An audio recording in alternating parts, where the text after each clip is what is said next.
In this video, I'm solving a rational inequality instead of a rational equation.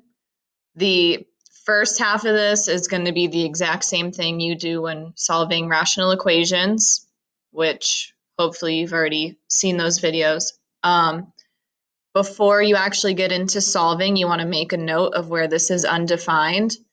X plus 5 is in the denominator, which means x is not allowed to be negative 5. If that were to happen, it would make the expression undefined. So just keep that in mind. You will be using this number later when it comes to solving inequalities.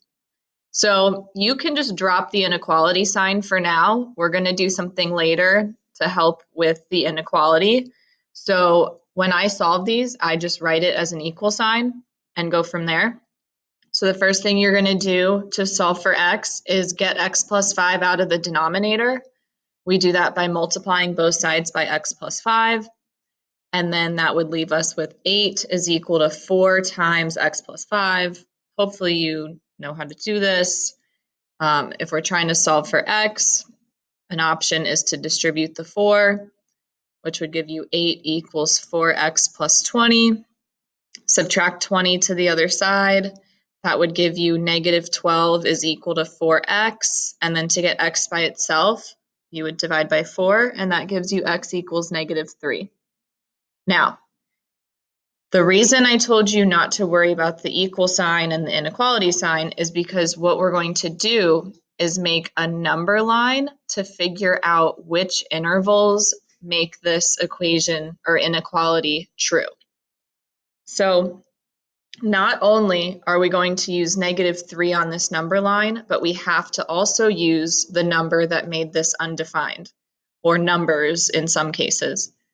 So when I set up this number line, I'm going to have negative 5 and negative 3 on there. And what you have to do is choose numbers in each interval.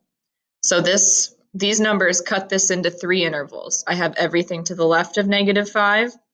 I'm in between negative 5 and negative 3, and I'm to the right of negative 3.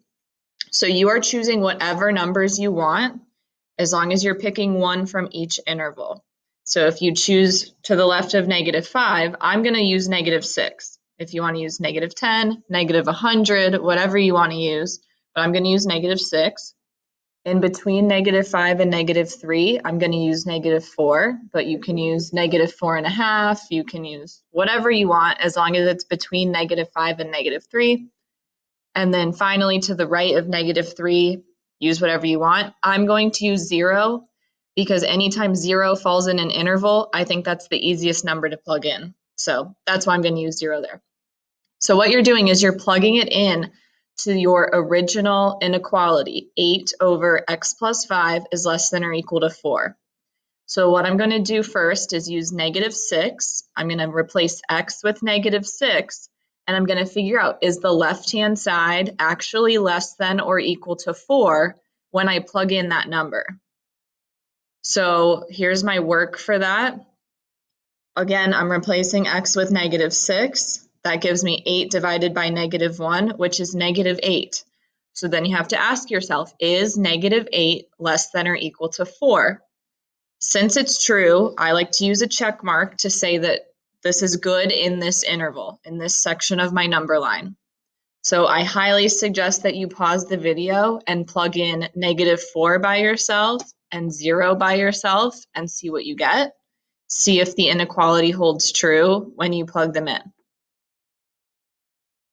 So again, we're plugging in those numbers into the original inequality and seeing if the left-hand side is actually less than or equal to the right-hand side when you plug in the numbers that you chose. If you plug in negative 4, you should get that it does not work. If you look at my work, you end up with 8 is less than or equal to 4, and that's definitely not true. So I just put an X in that interval to say that it doesn't work there. The last number you're going to plug in is 0. Do the math, and you get 8 over 5 is less than or equal to 4, which is true.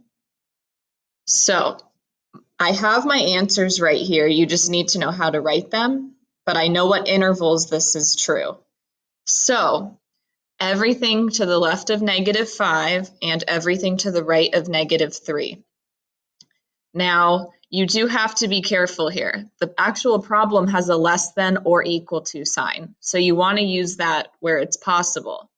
However, because x is not allowed to be -5, you need to make sure that you don't include -5 in your answer.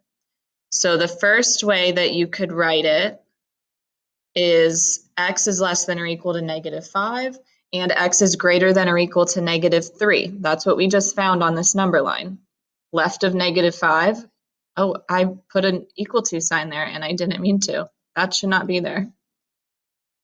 I'm not redoing this video, so I'll erase it for you right now. Okay. So x is less than -5. It cannot include -5, so don't include it. And then it can be -3. -3 is not off limits, so I can use that equal to line for that one as well. I had it right in my interval notation. Okay, so your other option is interval notation. If you're saying x is less than -5, that's everything from -infinity to -5. And we use a parentheses because we're not allowed to include -5, just like I stated up here. And then we use U for union to say that we're putting these intervals together. Since -3 is allowed, we put a bracket on -3. And so x being greater than or equal to -3 is the same thing as everything from -3 to +infinity.